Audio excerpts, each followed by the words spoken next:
जय हिंद। दोस्तों, अभी हाल ही में 5 राज्यों में विधानसभा चुनाव हुए और पांचों में कांग्रेस की हार हुई। अब राजस्थान और छत्तीसगढ़ ही ऐसे राज्य हैं कि जहां पर अभी कांग्रेस का शासन है। तो क्या ये end of image of Rahul Gandhi है या एंड ऑफ कांग्रेस पार्टी है? Why Gandhi family keep losing in elections. तो आइए आज हम इन्हीं सभी मुद्दों पर थोड़ा सा बात करते हैं कि ये कौन सी वजह है जिसकी वजह से कांग्रेस का डिक्लाइन हो रहा है। क्या कांग्रेस में कोई लीडरशिप का इशू है? तो राहुल और प्रियंका में कौन बेस्ट है, आइए बात करते हैं।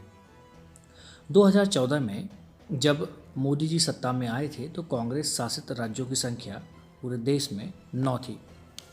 2014 के बाद लगभग 45 इलेक्शन होते हैं और इनमें से सिर्फ 5 चुनाव ही कांग्रेस जीत पाती है।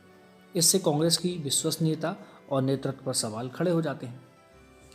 कुछ कांग्रेस युवा नेता मानते हैं कि आम आदमी पार्टी की जीत में युवा फैक्टर बहुत बड़ा रहा, इसलिए कांग्रेस को अपने पुराने और थक चुके नेताओं को नए लोगों के लिए रास्ता बनाने का मौका देना चाहिए।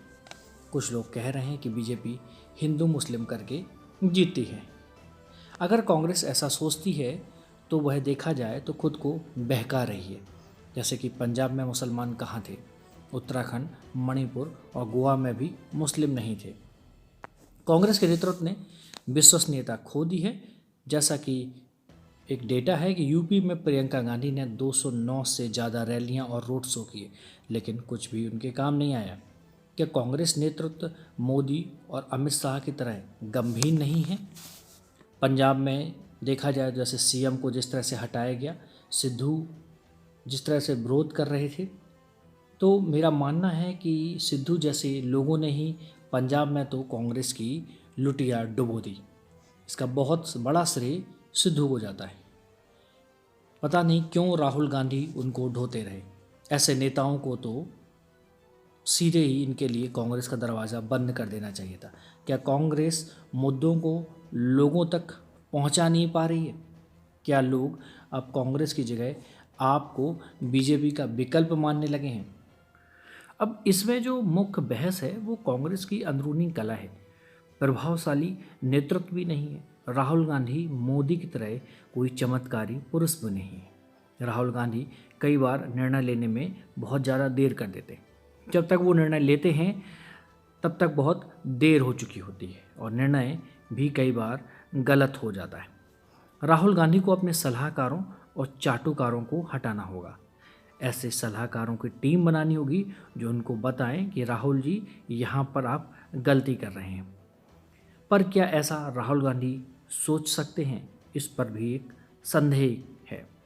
कांग्रेस पार्टी में दूरदर्शिता की भी फिलहाल कमी है, क्योंकि लगातार हार के बाद भी वो अपनी कमियों से कुछ नहीं सीख रहे या अपनी कमियों को पता ही नहीं कर पा रहे। इसकी सबसे बड़ी वजह है उसको पहचानना होगा और दूर करना होगा।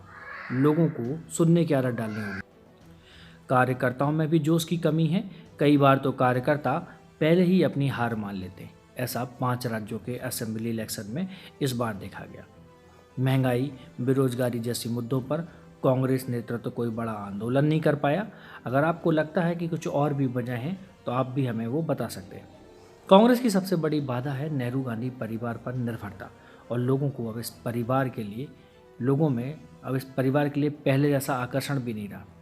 अंदरूनी लोकतंत्र भी इस पार्टी में नहीं है। पार्टी की मुख्य समस्या यह है कि वह ना तो गांधी परिवार को छोड़ सकती है और ना ही मौजूदा हालात में उनके साथ बनी रह सकती है। अंदरूनी लोकतंत्र पार्टी में नहीं है। प्रतिभाओं की भी कमी है। क्या ये विडंबना नहीं कि कई वर्षों से दुनिया के सबसे बड़े लोकतंत्र का प्रबंधन एक ऐसी पार्टी के हाथ में था जो आंतरिक तौर पर खुद अलोकतांत्रिक है? चलिए, मैं आपको इन्हीं सवालों के साथ छोड़े जाता हूँ और अगर आपको यहाँ पर कुछ और भी मुद्दे या और भी कुछ पॉइंट समझ में आते हैं तो आप ज़रूर कमेंट बॉक्स में कमेंट करें। नमस्कार, जय हिंद।